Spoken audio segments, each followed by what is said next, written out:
Yeah, it's definitely strung out, but it needs to be strung out at this one as well. The difficulty is going to be getting up to that 1 kilometer to go marker and keep yourself very much near the front. As soon as you turn around there and start heading down towards the finish line, it's downhill, it's fast, and it's all about just having as many riders as you can in front of the sprinter at that point to keep winding up the speed so it doesn't drop off at any point. Right, it's Astana that are suddenly joining in the fun here. In about 300 meters time, there is a very, very important left-hander.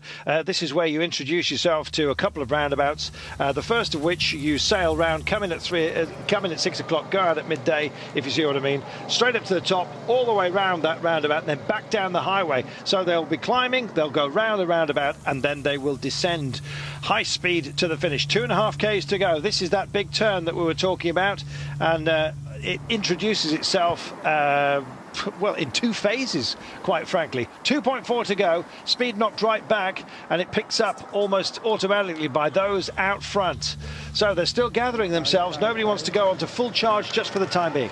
No, definitely not. Like I said, they need to have as many riders as possible by the time they get up there to the 1 kilometer to go marker.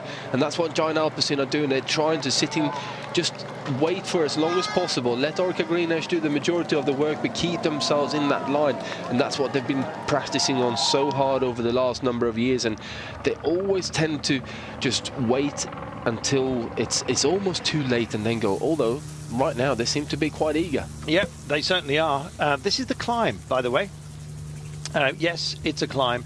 And that is Jesper de Boist, who's one of the lead-out man for Chris Bockemans from Lotto Soudal, who's just going over to the left-hand side of the road, so right as you look at it.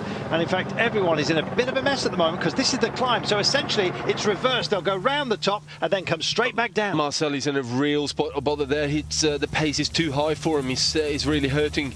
Well, and as if by magic, it's Vakoc that picks it up and goes for it. The Czech champion is on a march now. He knows that this is a climb, and he's possibly equal to it. He's going to have a good go, and why not? So they'll come up to the top. You go round and take the Flamme Rouge. Not quite yet, but soon.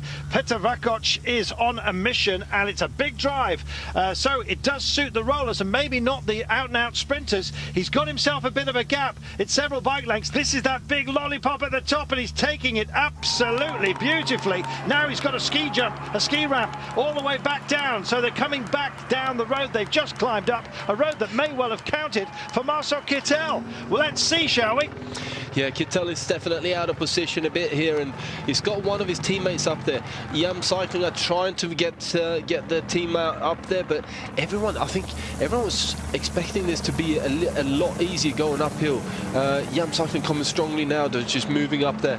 Easy it is not. Jam Cycling are Check going. the Reines on the front. Palucchi is going. It's Reines on the front, of course. Major lead-out man for Mathieu Palucchi. He's in there, and it's going to be pick-up time, I think. And this, I think, is going to be Luka Mezgec who's going to have to go for this instead. And Kittel's back, but he's wrestling his way through. He's been on the climb. Now he's on the descent. He's got the legs, and now he's finally latching onto his lead-out men. They're all burying themselves for this one. It's Kittel out of place. He's still not deciding to go for this. Oh, but time's running out. It's not going to be Kittel today. Oh, what a fantastic job. Is it Palucchi for a second time? My goodness, masterful work by him.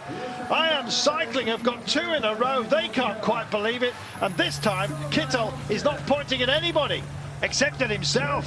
He got caught out on the climb. Wow.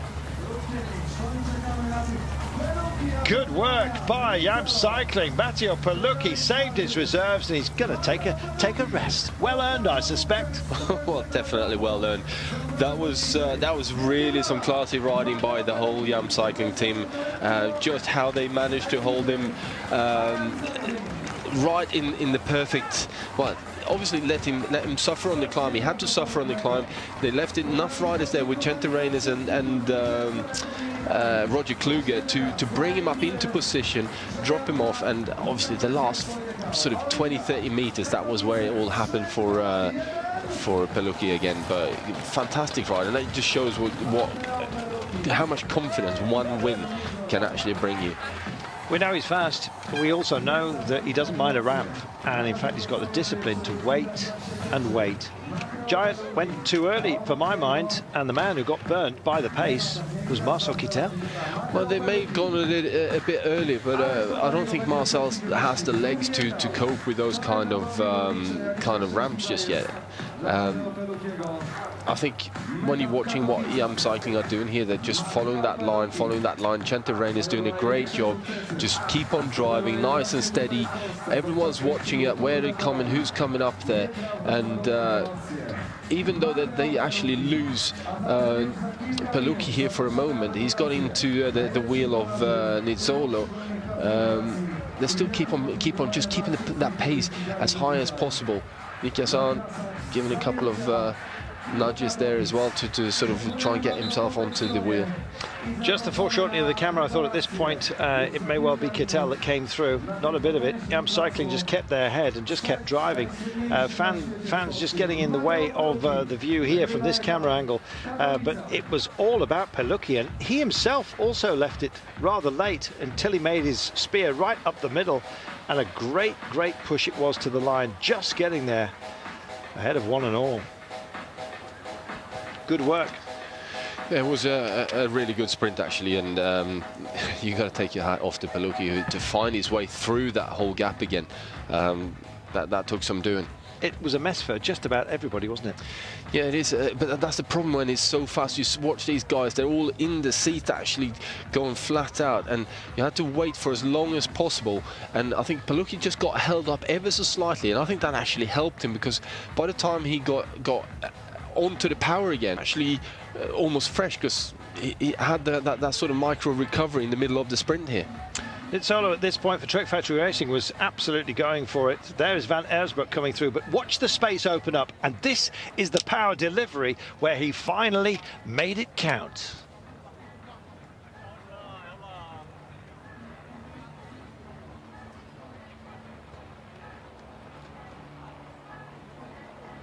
Well, interesting, it was Roberto Ferrari that carried essentially Bonifacio most of the way to the line. Ferrari finishing in 4th place. Bonifacio, who was wearing the white and red jersey, here just coming in.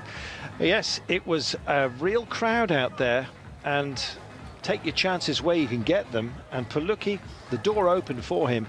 He stepped through and invited himself to the party.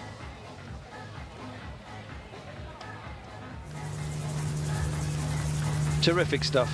Well, I think we can thank the good folk of Katowice for a great race today. Pellucci takes it ahead of Nizzolo. Van Aersbroek in the frame.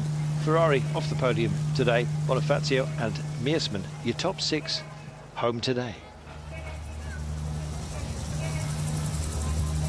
So, Maggie, Novi Sash tomorrow. Yeah. It's going to be a good one. 220 kilometers. It's our second longest tour stage of this Tour of Poland. Zakopane is 223 kilometers. That's almost cruel. That's the climbing day as well. That's a big one, day after tomorrow. But you know, we had some fireworks after 2 days of city circuits where it was more or less predictable. Today, that final ramp really took some big pieces out of the strongmen, didn't it? It certainly did, and we're expecting more of the same this year. There we are. Phil Bright says, where were Kittel's team? Well, they got shattered trying to reassemble themselves on the climb, Phil. And then when it came to this downhill ramp, which we described as a bit of a ski ramp, Kittel just couldn't get up because everybody else was going at similar pace. Kittel's had a quiet season, we remind you, and it's always difficult to find your legs on occasion. The man who's really in touch with where he is at the moment is Matteo Pellucci, and look at the gap that opens up here. It's a modest one, but as Magnus was saying, maybe getting balked just allowed him to save that little bit of energy for the correct moment to deliver it, and he did.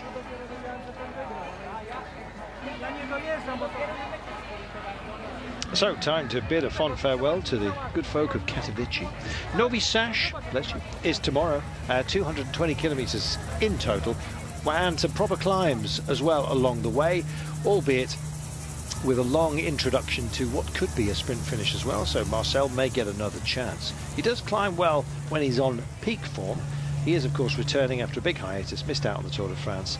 Took a first victory of his return here in Warsaw, or Warszawa, Then, of course, lost out to Palucchi yesterday. Palucchi had the beating of everybody today, and Marcel Kittel finishing in about 9th place. We're still waiting for confirmation of his finishing position. I think he'll possibly hold on to the leader's jersey courtesy of the bonuses. Mind you, Palucchi wins yesterday and today. It may well be a change of jersey as well. I think that's what we're waiting for. It may very well have been, actually.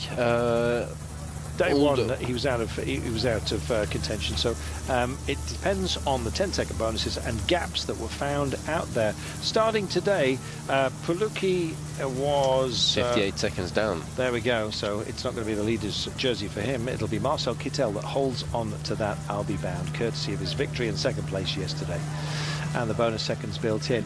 He'd like another stage win, though. He's got a chance tomorrow, Kittel. Yeah, one more go for a stage win for him.